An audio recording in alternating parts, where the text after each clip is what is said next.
भूतनी चिड़िया का बदला।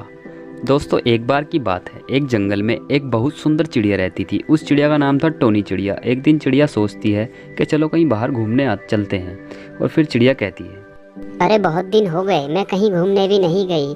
पूरा दिन हो जाता है मुझे इस जंगल में ही। चलो आज कहीं घूमने चलते हैं और कुछ ना कुछ खाकर ज़रूर आऊँगी मैं आज। फिर इतना कहकर चिड़िया चली जाती है। लेकिन चिड़िया को क्या पता था कि आज उसके साथ बहुत ज़्यादा बुरा होने वाला है। चिड़िया जब वापस आती है तो देखती है कि जंगल में आग लग चुकी थी और चिड़िया बहुत ज़्यादा घबरा जाती है और जल्दी जल्दी अपने घोंसले के पास जाती है और ज़ोर ज़ोर से चिल्लाने लगती है, अरे कोई मेरी मदद करो, जल्दी से मेरे बच्चों को बचाओ, मेरे अंडों को बचाओ, ये जल रहे हैं। जल्दी से मेरी कोई मदद करो, प्लीज़ मेरी कोई मदद कर दो, प्लीज़ प्लीज़ मेरी कोई मदद करो। हे भगवान, ये क्या हुआ मेरे साथ? हे भगवान, मेरा सब कुछ ख़त्म हो गया, अब मैं किसी काम की नहीं रही। हे भगवान, तूने मुझसे मेरे बच्चों को ही छीन लिया। बचाओ बचाओ, मुझे कोई बचाओ, प्लीज़ मेरे बच्चों को कोई बचाओ। हे भगवान, हे भगवान, जल्दी से बचाओ, कोई बचाओ, मेरे बच्चों को बचाओ। और इतना कहकर वो चिड़िया दूसरे जंगल की ओर चली जाती है।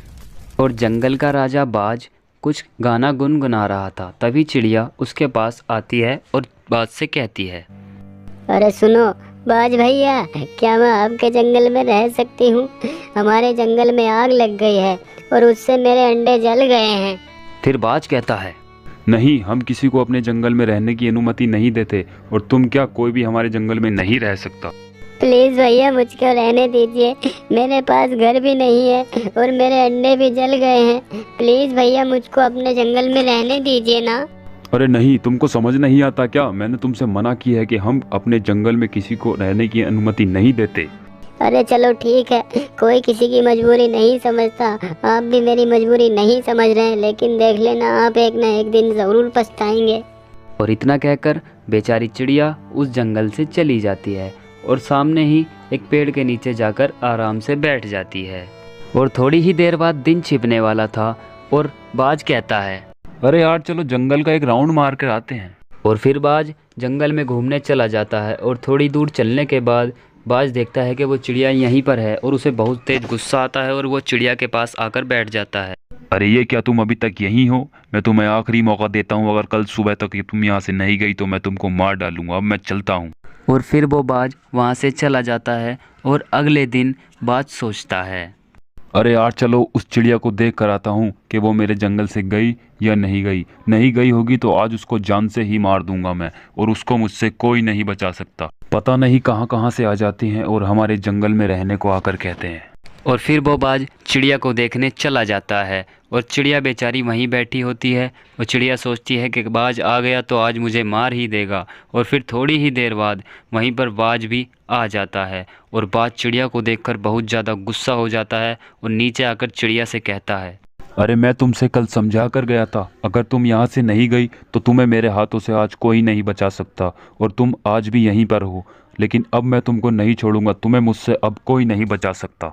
अरे मुझसे गलती हो गई, कल मैं बहुत ज़्यादा रो रही थी और मैं बहुत ज़्यादा थक भी गई थी, इसलिए मुझसे उड़ा नहीं जा रहा था। कृपया मुझे माफ़ कीजिए, मैं यहाँ से चली जाऊँगी। अरे नहीं, मुझे पता है कि तुम नहीं जाओगी। मैंने कल तुमसे कहा था, तुम तब तो गई नहीं, तो तुम अब क्या जाओगी? लेकिन अब तुम्हें मुझसे कोई नहीं बचा सकता, तुम मरने के लिए तैयार हो जाओ। और फिर वो बाज चाकू निकालता है और बेचारी उस चिड़िया को जान से मार देता है। और फिर कहता है, मैंने तुमसे कहा था लेकिन तुम्हारी समझ नहीं आई, तुम्हें मरकर ही शांति मिली। और इतना कहकर बाज वहाँ से चला जाता है। और फिर 4 साल बाद बाज कहता है, अरे यार, मेरे शहर का काम रुक रहा है, क्यों ना आज शहर का काम किया जाए। आज वैसे भी मैं कुछ नहीं कर रहा, आज मैं अपने शहर का काम ही निपटा कर आता हूँ। और इतना कहकर बाज वहाँ से चला जाता है। और फिर बाज शहर की ओर चला जाता है। और शहर का काम निपटाने के बाद बाज को रात हो जाती है और वो बहुत ज़्यादा घबराने लगता है और एक घर के पास रुक जाता है। अरे यार, क्यों ना आज रात यहीं रुका जाए यार, बहुत ज़्यादा रात भी हो चुकी है और अब चलने का वक्त भी नहीं है और बहुत ज़्यादा थक भी चुका हूँ, आज रात यहीं रुकते हैं। और फिर बाज वहीं रुकने का फैसला ले लेता है। और फिर थोड़ी ही देर बाद वहाँ बहुत डरावनी आवाज़ें आने लगती हैं। और फिर बाज बहुत ज़्यादा घबरा जाता है और कहता है, अरे कौन है? मेरे सामने आओ, मुझे डराने की कोशिश मत करो, जल्दी से मेरे सामने आओ, कौन मुझको डरा रहा है? फिर थोड़ी देर बाद वो चिड़िया उसके सामने आ जाती है और बाज उसे देखकर बहुत ज़्यादा घबरा जाता है और कहता है, अरे ये क्या, तुम जिंदा हो? मैंने तो तुमको मार दिया था, तुम अभी तक जिंदा कैसे हो? हाँ, तुमने सही कहा, मैं वही चिड़िया हूँ और तुमने मुझे मार दिया था, लेकिन अब मैं तुमसे अपना बदला लेने आई हूँ और तुमको मुझसे आज कोई नहीं बचा सकता। मैं तुमको आज मार डालूंगी। अरे नहीं, मुझसे बहुत बड़ी गलती हुई है, प्लीज़ मुझे माफ़ कर दो ना, प्लीज़। मैं आज के बाद किसी भी पक्षी को परेशान नहीं करूँगा, प्लीज़ मुझे आज छोड़ दो। अरे नहीं, मैं तुमको छोड़ने की भूल कभी नहीं कर सकती। जैसा मेरे साथ हुआ है, मैं ऐसा किसी के साथ और होना नहीं देने वाली और तुम आज मुझसे नहीं बचोगे। फिर चिड़िया चाकू निकालती है और बाज को जान से मार देती है। और इस प्रकार बेचारी चिड़िया का बदला पूरा होता है और वो वापस चली जाती है।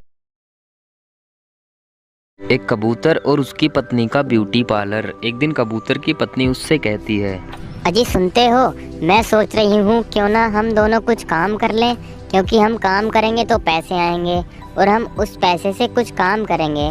जैसे कि हम ब्यूटी पार्लर मैं खोल लूँगी और आप कुछ और काम कर लेना और हम उससे बहुत ज़्यादा अमीर हो जाएंगे। फिर हमारे पास अपना खुद का एक घर होगा। अरे हाँ, ये आइडिया बहुत अच्छा रहेगा, क्योंकि अगर मैं अकेला काम करूँगा तो हमारा पैसा जुड़ेगा नहीं। अगर हम दोनों मिलकर काम करेंगे तो पैसा जुड़ेगा भी और हमारे जो हम काम करना चाहते हैं वो भी हो जाएगा। और फिर मैं आपको एक ब्यूटी पार्लर भी खुलवा दूंगा और मैं भी कुछ काम कर लूँगा और फिर हमारे पास एक खुद का निजी घर भी होगा। फिर अगले दिन कबूतर एक हॉस्पिटल में जाता है। अरे साहब, क्या मुझे आपके पास काम मिल सकता है? मैं रोज आपके पास अखबार पहुंचा दिया करूंगा, जिसके लिए आप मुझे पैसे दे दिया कर। अरे हाँ भाई ठीक है, वैसे भी मुझे कोई काम के लिए नहीं मिल रहा था, आप मिल चुके हो। आप रोज अखबार पहुंचा दिया करो और रोज अपने पैसे ले जाया करो। फिर अगले दिन कबूतर हॉस्पिटल में पहुंच जाता है और अखबार पहुंचा देता है। अरे लाइए साहब, मेरे अखबार के पैसे मुझे दे दीजिए, मैंने आपके पास अखबार पहुंचा दिया है जैसा कि आपने कहा था। अरे हाँ भाई ठीक है, ये ले लो आपके पैसे। और फिर उस कबूतर को पैसे मिल जाते हैं और वो कबूतर वहाँ से जाने लगता है। और जाने के बाद वो अपनी पत्नी से कहता है, अरे सुनती हो, आज मैं बहुत ज़्यादा खुश हूँ क्योंकि आज मैं अपने काम पर गया था और मुझे काम करने के पैसे मिले हैं, जिससे कि तुम्हारा ब्यूटी पार्लर खुल जाएगा। अरे वाह, ये तो बहुत खुशी की बात है। और हाँ, अब मैं बहुत ज़्यादा खुश हूँ क्योंकि अब मेरे पास एक अपना खुद का ब्यूटी पार्लर होगा, जिससे कि मैं अपनी कमाई करूँगी और अपना घर बनाऊँ। फिर वो कबूतर अपनी पत्नी को एक ब्यूटी पार्लर खुलवा देता है और उस ब्यूटी पार्लर पे ग्राहक भी आने लगते हैं। अरे बहन, क्या तुम मुझे सुंदर बना सकती हो?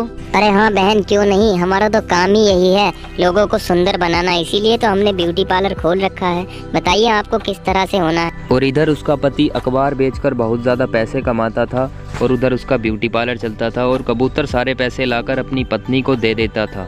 अजी सुनते हो, मैं सोच रही हूँ क्यों ना हम अब एक घर बना लें, क्योंकि हमारे पास अब घर भी नहीं है, हम ब्यूटी पार्लर में ही रहते हैं और सब काम इसी में करते हैं। क्यों ना अब एक घर बना लिया जाए। हाँ, तुम ठीक कहती हो, अब एक घर बना लिया जाए, क्योंकि हमारे पास घर भी नहीं है और हम तब से अपने ब्यूटी पार्लर में ही रहते हैं। चलो एक घर खरीदते हैं कल। फिर अगली सुबह वो दोनों एक बहुत ही अच्छा सा घर खरीद लेते हैं। लो मोहतरमा, हमने आपके लिए घर खरीद लिया, ये बताओ कैसा लगा आपको ये घर? अरे वाह, मैं तो बहुत ज़्यादा खुश हो गई इस घर को देखकर। अब हमारे पास भी खुद का घर है। अब मैं भी गर्व से कह सकती हूँ कि मेरे पास भी अपना खुद का घर है। अजी सुनते हो, कबूतर और उसकी पत्नी ने तो नया घर ही बना लिया और एक ब्यूटी पार्लर भी खोल लिया। और तुम हो एक कि कुछ करते नहीं, पूरे दिन घर में ही पड़े रहते हो और मेरे लिए कुछ भी नहीं करते तुम।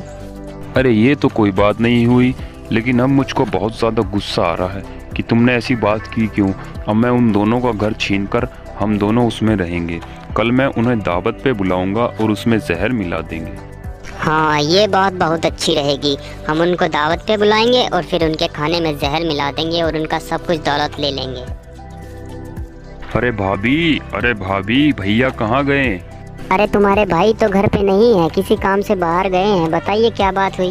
अरे बात तो कुछ नहीं हुई, मैं ये कहने आया था आपसे कि कल मेरी पत्नी आप दोनों को दावत देना चाहती है और आप दोनों कृपा करके हमारे घर ज़रूर आइए और 10 बजे की आप दोनों की दावत है, ज़रूर आना हमारे घर। अरे वाह, ये तो बहुत अच्छी बात है कि हम दोनों की आपके घर दावत है। ज़रूर हम आपके घर आएंगे और मैं उनको भी आपके घर लेकर ज़रूर आऊँगी, ये वादा है मेरा आपसे। फिर कालू को वहाँ से चला जाता है। और फिर अगले दिन, अरे वाह, ये खाना कितना स्वादिष्ट लग रहा है देखने में, लेकिन उनको क्या पता कि इस खाने में जहर है और तब वे इस खाने को खाएंगे और फिर खा के मर जाएंगे, फिर सब कुछ हमारा हो जाएगा। अरे वाह, बहुत अच्छी बात कही मोहतरमा आपने, मेरे मुंह की बात छीन ली आपने। जब वे इस खाने को खाएंगे और खा के मर जाएंगे फिर सब कुछ हमारा हो जाएगा। हा हा हा हा हा हा हा हा। अजी सुनिए, कहाँ गए आप? जल्दी मेरे पास आइए। अरे आया भाई आया, रुक तो जाओ। अरे हाँ, मुझे पता है कि आज हमारी दावत है और हम दोनों को जाना है। तुम टेंशन क्यों लेती हो, चलो अब हम दावत में चलते हैं। फिर वो दोनों कालू कौवा के घर दावत में पहुंच जाते हैं और फिर कालू कौवा कहता है, अरे भाभी और भैया, बातें बाद में हो जाएंगी, प्लीज़ आप ये खाना खा लीजिए क्योंकि ये खाना बहुत ज़्यादा ठंडा हो चुका है और मैं नहीं चाहता कि ये खाना और ज़्यादा ठंडा हो जाए। प्लीज़ आप खाना खा लीजिए। और वो दोनों खाना खाते ही मर जाते हैं। फिर कालू कौवा उसका घर कब्जा लेता है। ये लीजिए मोहतरमा आपका नया घर, क्योंकि हमने आपका सपना पूरा कर दिया। बताइए घर आपको कैसा लगा? अरे वाह, ये घर तो बहुत ज़्यादा सुंदर है। आपने मेरा सपना पूरा किया और मैं बहुत ज़्यादा खुश हो गई। और ये दोनों बहुत बड़े अमीर बन के हमको दिखा रहे थे।